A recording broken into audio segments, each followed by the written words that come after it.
When you first realize what God is like, it's very natural and proper to respond in fear or even terror. But then God explains to you, look, there's nothing else you have to fear in life now. And now you are my child, and it's an amazing feeling. And then he says, and I want you to follow Jesus. I want you to be like him. I want you to live like him. And you realize, wow, following Jesus, that means I give everything up. But then you realize, no, this is worth it. This is a good thing. This is what I want to do. But at times it may even feel overwhelming or impossible. And Jesus says, that's why I'm giving you my Spirit. He's going to empower you. He's going to lead you. And he's going to enable you to accomplish this mission that I've given you on this earth. And so when you begin to understand these three interwoven entities, it's like your whole world has to change. And it's like all these years you've been living one way, you've been thinking just about yourself and doing your thing, and now you realize you're a part of something bigger. It's like stepping into a whole new world because now you've got a mission. But what is that mission?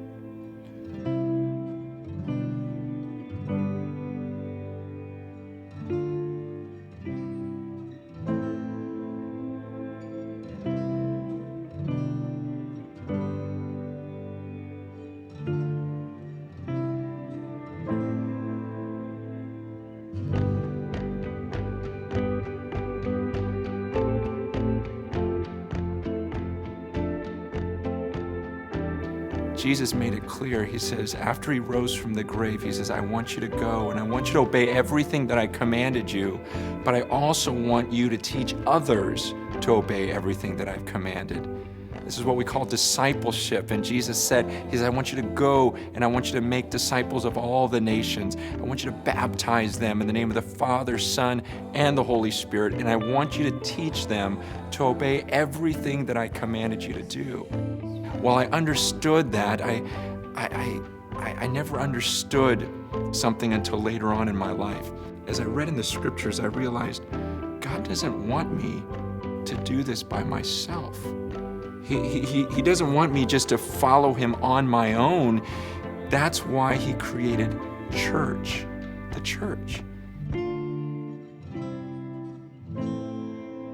He says, now you're part of a group of people. You don't do this by yourself. See, in my mind, when I thought of church, I would think of a building or I would think of a service. But when you read the Bible, that's not what it's talking about. In fact, if Jesus was on the earth right now and you ask Jesus, hey, where's the church? He's not going to give you an address or point to a building. He would explain, no, the church, those are the people on this planet who fear me, who follow me, and are filled with the Spirit.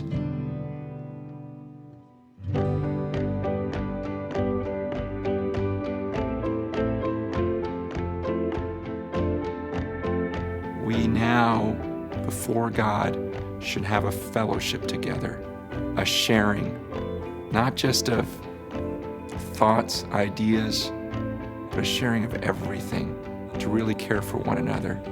And that's this idea of fellowship. It's sharing as a family. It's sharing as like a body, like a temple. We're part of something bigger. And this word fellowship is so huge in the Bible. And this drives me crazy because for so much of my life, it was almost like an afterthought. When I would think of fellowship, I would think, oh, there was that one part of the church building called the fellowship hall, and after our gathering on Sunday morning, we would go in the fellowship hall, and one guy would bring dessert, another guy would bring cupcakes, another guy would bring some meat, and we'd have this thing called the potluck in the fellowship hall, and so that meal together was fellowship. Or in church, we would have fellowship night where we get together and play softball, and so to us, that's fellowship. But in the Bible, man, it is so much more intense than that. In the Bible, man, there's this awesome passage in Acts 4, verse 32, and it says that the full number of those who believed were of one heart and one soul. And then it says that no one claimed that any of his possessions belonged to himself. but instead that they would share everything in common, and they would give as people had need. There was a sense of mission together. This is what he meant by fellowship. Now that's a lot different from a potluck. It's this idea that we're one now. We're family.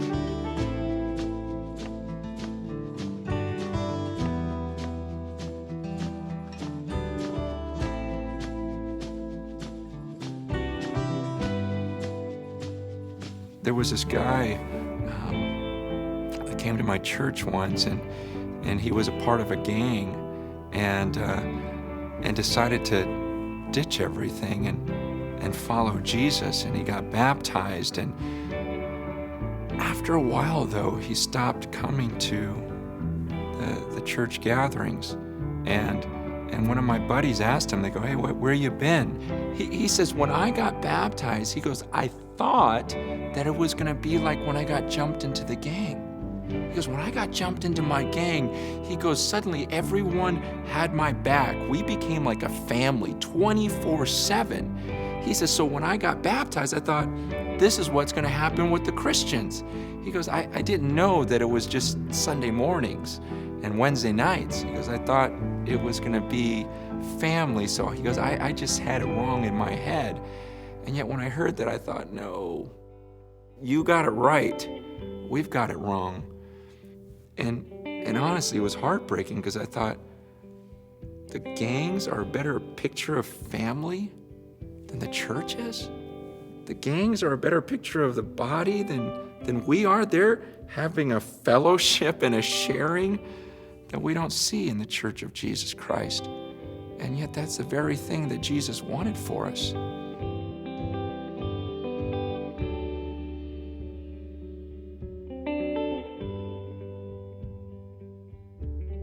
You see, even this mission that we've been sent on, he says, we're supposed to together proclaim the excellencies of him who called us out of darkness into this marvelous light. This idea of proclaiming it, I can't do that without other people. See, I can talk about Jesus. I can talk about Jesus by myself, but I can't show Jesus to other people. Here's what I mean. I can tell you, Jesus forgives you. Jesus forgives you. Jesus is forgiving. But that's not enough. God says, I want you to show Jesus to the world. So that means I need my brothers and sisters around me, and we offend one another, but we keep forgiving. And then suddenly the world looks on and goes, man, I've never seen that before. You guys just keep forgiving each other. You see, unity is so strange in our world. We live in a time when people are so quick to ditch one another. And God says, I want my church to be different. I want this one group of people that are devoted to sharing their lives together, sharing this mission together. When someone offends you, you forgive them. And then suddenly people are seeing the attributes of Christ. They're seeing it in the flesh. It's almost like what Jesus did in putting God to flesh so that we could dwell amongst him. He says, now that's the church's responsibility. I want you to love each other so much. And when you do that, they'll actually see God.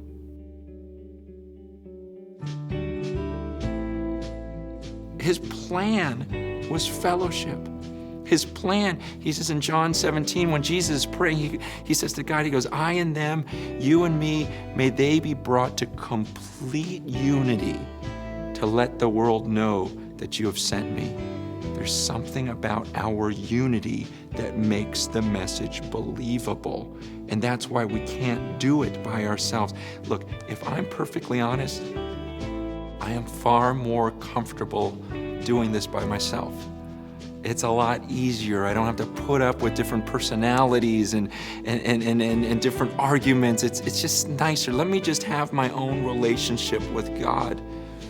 But God says, that's not what I designed you for.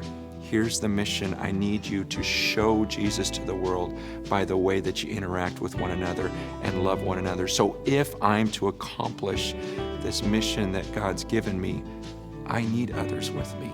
I gotta have them with me. And if you think about it, this is how he designed human beings.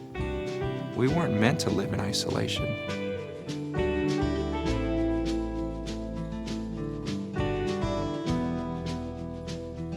And this completely flies in the face of those who say, I've got my relationship with God. I don't need the church. I don't need, these little gatherings, or, I love Jesus. I just hate the church. We can't say that. You're going against everything Jesus asked you to do. God says, I designed you to be together. It's so beautiful when you work together and have one heart, one mind, one soul. And he says, and I'm going to do this. The beautiful thing, Jesus said 2,000 years ago, I will build my church, and the gates of hell won't stand against it. I will create this type of supernatural unity and gathering. And so it's not something that we have to force, like, okay, let's do the fellowship thing. Let's make it happen. No, God says, I'm going to make it happen. And the question is do you want to be a part of it? Do you want to have this sharing, this fellowship that God intended for his church? Or do you want to continue living in isolation?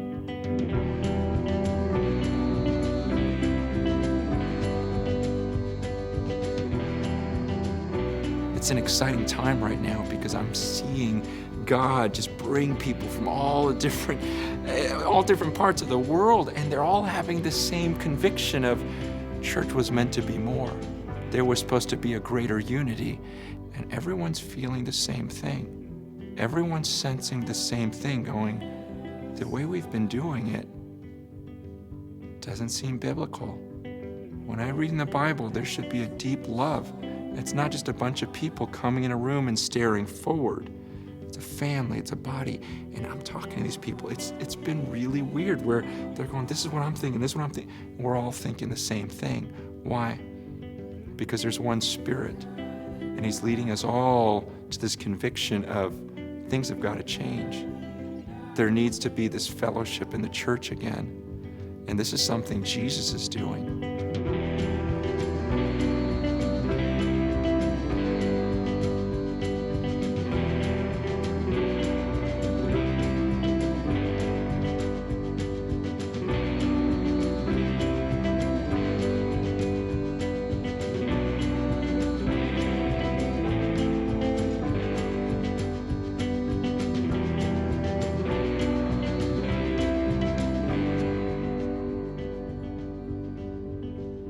If you fear God and you've decided to follow Jesus with your life, and you really have his Spirit in you, then you're my brother. You're my sister. Like in God's eyes, when he looks down, he sees us as family, and he wants us to live that way. And that's what he means by fellowship.